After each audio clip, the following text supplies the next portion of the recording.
Hey guys, today we're just going to be explaining about hospital vouchers, how to process them, what to do, and how to go about getting paid for them. When your patients come in with hospital vouchers, usually they will be labeled as hospital vouchers on the appointment books.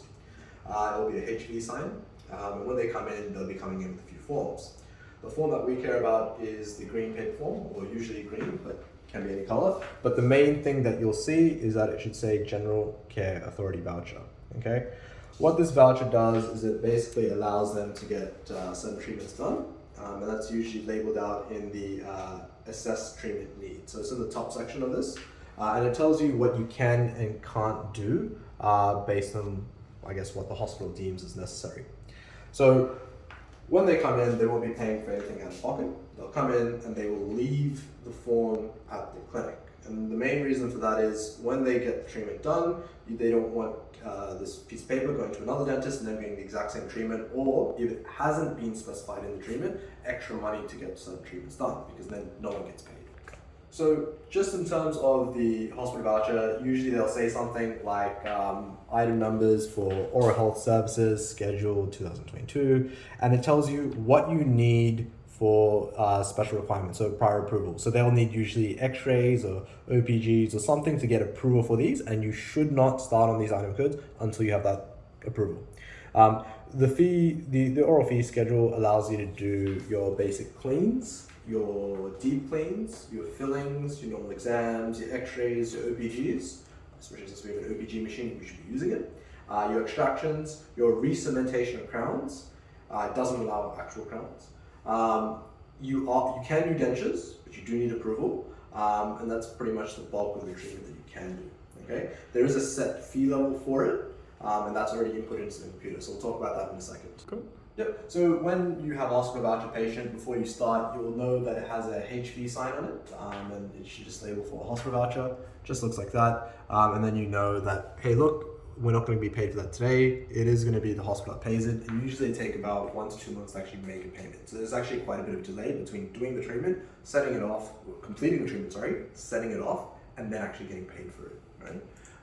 So if we go back into the treatment, basically reception would have already put in the fee level as hospital vouchers at the top.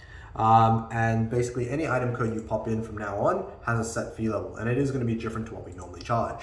So if we put a 011, it's close enough to what we charge, but an 013 is distinctively less than that. So let me just refresh this. There you go. So it's quite a bit less than that. It's about $29, right? So it's quite a bit less than what we normally charge, but certain things will be roughly about the same, okay? When we've finished, you always create an invoice at the end, or reception will always create an invoice as if it was a normal patient, so just the bottom, and that kind of locks it into the fact that we've actually done this treatment.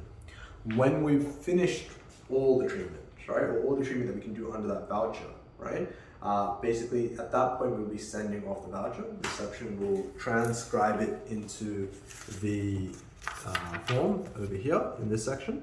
And once they've transcribed it and they know that the limit is under the limit, okay, they will put in all the details of the practitioner, the provider number, signature, and all that kind of stuff, and then they'll send it off. The most important thing to know that is when you're doing this voucher is that at some point you need a patient's signature on the actual form. They will not pay for this if there is no patient signature, and that's basically the patient saying, yes, I've approved this treatment. The ideal circumstances is to do it in the last session. If you're unsure of when it's going to be done, or if it's going to be done before the expiry date, because they all do have an expiry date that comes up with them, then you can get the patient signature. For example, let's say you're doing dentures, and you know that there's only 1 week left for it to be done.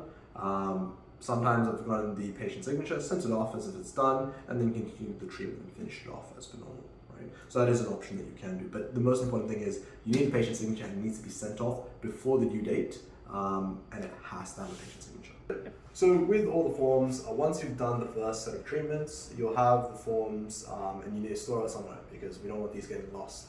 The main area that we pop these in is in the, the paperwork section. So the paperwork section is just over here. Any lab invoices will go up here, but any hospital vouchers would just be underneath here, and it'll just go in here with the other forms, right? That way, when we need to finish a treatment, we can just grab it, transcribe it, send it off, and it's all there in one piece, okay? Other than that, that's pretty much it.